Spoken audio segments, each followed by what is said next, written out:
You spent $400 on a mattress. You've got blackout curtains, a white noise machine hums in the corner, a sleep tracker sits on your wrist counting every toss and turn, and you're still staring at the ceiling at 2 in the morning. Now picture a group of humans 40,000 years ago. No mattress, no pillow, no bedroom, just a pile of leaves on the dirt floor of a cave. And yet, according to the researchers who study them, these people fell asleep faster, slept more soundly, and woke up more rested than most people alive today. How is that possible? How could humans with nothing but grass and ash sleep better than someone with a $5,000 sleep setup? The answer isn't about comfort. It's about something ancient humans understood without ever knowing they understood it. Something that modern life has quietly stripped away from almost all of us. For nearly the entire history of our species, humans slept on the ground, sometimes on animal hides, sometimes on piles of dried grass or leaves. There were no frames, no springs, no memory foam. And yet, sleep wasn't a luxury for prehistoric humans. It was survival. A hunter-gatherer who slept badly the next day wasn't just tired. They were slower to react to a predator, weaker on a hunt, less alert to danger in the night. Poor sleep could mean the difference between eating and starving, between safety and death. The question anthropologists have asked for decades is simple. If sleep mattered this much, how did humans manage it with none of the tools we consider essential today? The story starts with the ground itself. For most of human history, bed didn't mean a raised platform. It meant a prepared patch of earth. Early humans didn't sleep on bare dirt for millions of years. They built simple bedding out of whatever plants grew nearby: grass, sedges, leaves, reeds. They'd gather it, pile it into a mat-like layer, and sleep on top. This wasn't random. The layout of these ancient beds shows real design thinking. Excavators have found that some grass bedding was placed directly on top of ash. That wasn't an accident of where a fire happened to be. It was a strategy. Ash repels crawling insects. Bedbugs, ticks, and other biting pests struggled to move across a layer of ash, and some of the plants chosen for bedding, like certain sedges, contain natural insect-repelling compounds. Early humans were essentially building a pest control system into their sleeping area tens of thousands of years before anyone understood what an insect-repellent chemical was. Then, every so often, the bedding would get old, full of debris, worn down, maybe infested despite the precautions. And instead of just adding a new layer on top, some groups burned the old bedding and started fresh. Burning killed off pests and cleared the area, then a brand new layer of grass went down. It's the prehistoric equivalent of stripping your sheets and starting over, except the washing machine was a small, controlled fire. This means ancient humans were doing remarkably close to modern sleep hygiene. They picked their materials on purpose. They dealt with pests on purpose. They refreshed their sleeping surface on purpose. The instinct to have a clean, safe place to sleep isn't a modern invention. It's ancient. The question anthropologists have asked for decades is simple. If sleep mattered this much, how did humans manage it with none of the tools we consider essential today? The story starts with the ground itself. For most of human history, bed didn't mean a raised platform. It meant a prepared patch of earth. Early humans didn't sleep on bare dirt for millions of years. They built simple bedding out of whatever plants grew nearby: grass, sedges, leaves, reeds. They'd gather it, pile it into a mat-like layer, and sleep on top. This wasn't random. The layout of these ancient beds shows real design thinking. Excavators have found that some grass bedding was placed directly on top of ash. That wasn't an accident of where a fire happened to be. It was a strategy. Ash repels crawling insects.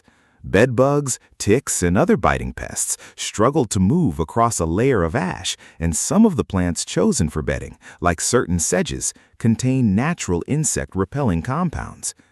Early humans were essentially building a pest control system into their sleeping area tens of thousands of years before anyone understood what an insect repellent chemical was. Then, every so often, the bedding would get old, full of debris, worn down, maybe infested despite the precautions. And instead of just adding a new layer on top, some groups burned the old bedding and started fresh. Burning killed off pests and cleared the area, then a brand new layer of grass went down. It's the prehistoric equivalent of stripping your sheets and starting over, except the washing machine was a small, controlled fire. This means ancient humans were doing remarkably close to modern sleep hygiene. They picked their materials on purpose. They dealt with pests on purpose. They refreshed their sleeping surface on purpose. The instinct to have a clean, safe place to sleep isn't a modern invention. It's ancient. But the physical bedding is only half of the story. The bigger secret isn't what they slept on, it's what they didn't have. Ancient humans slept without electric light, without walls that blocked out the sky, and without any way to separate their bodies from the natural rhythm of day and night. When the sun went down, it actually got dark.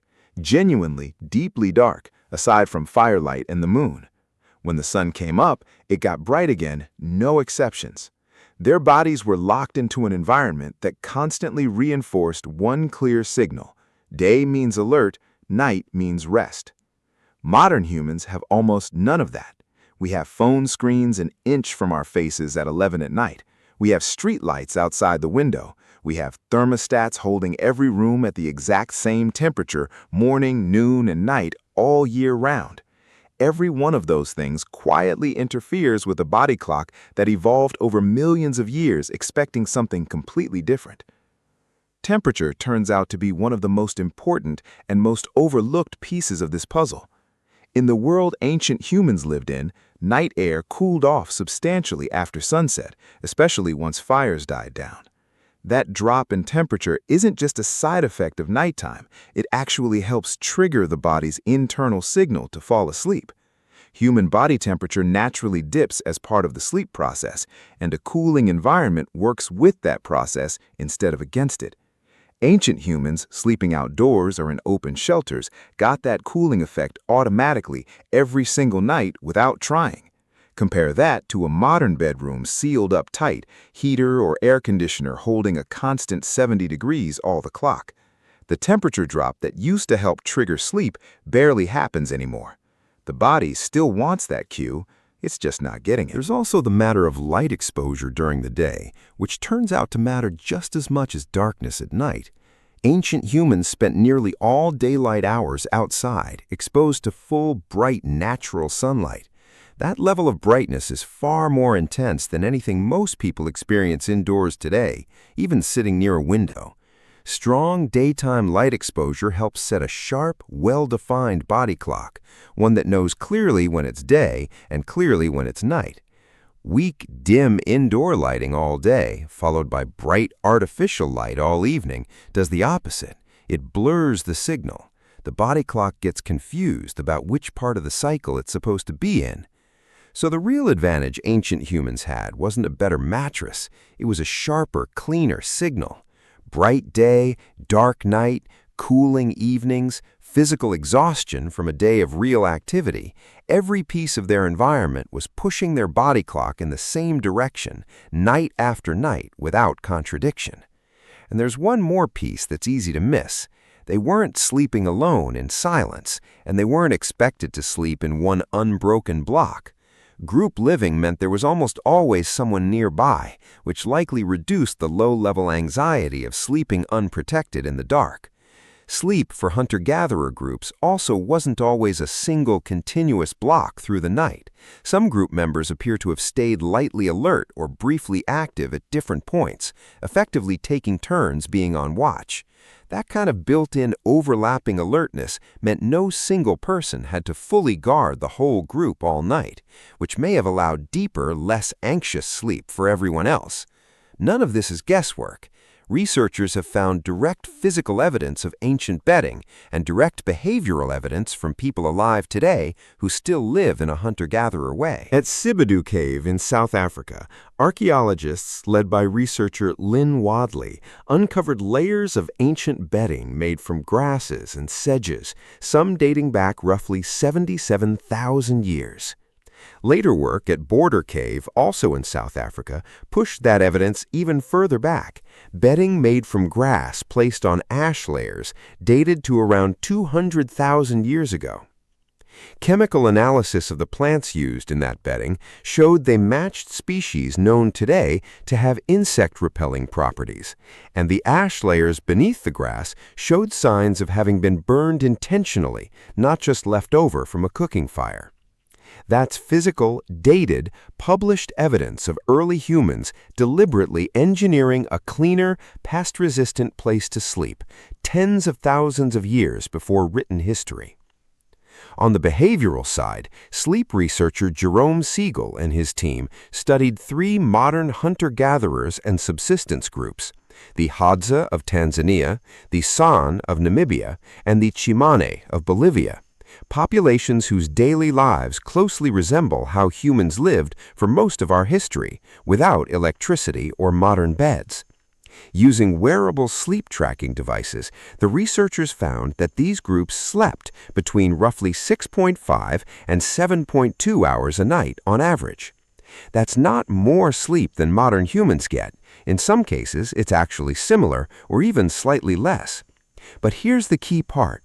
Rates of insomnia and reported sleep complaints were dramatically lower in these groups compared to industrialized populations, despite sleeping on simple mats or hides with no climate control.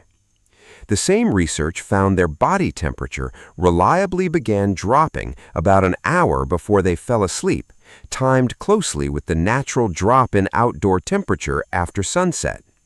Exactly the cooling cue modern indoor environments tend to erase. Anthropological and primatological research adds another layer to this picture.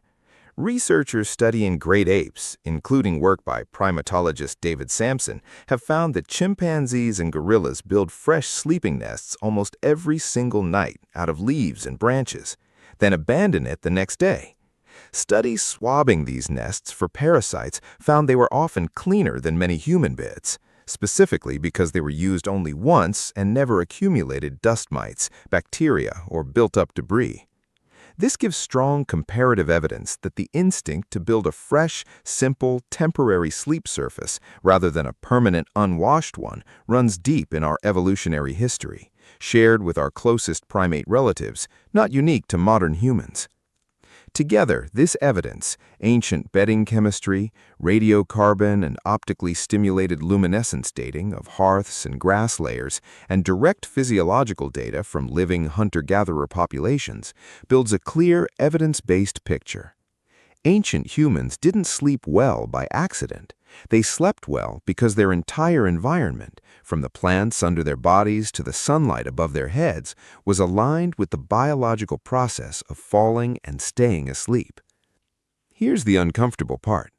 Modern humans have more sleep technology than any generation in history, and we're arguably worse at sleeping than almost any generation in history.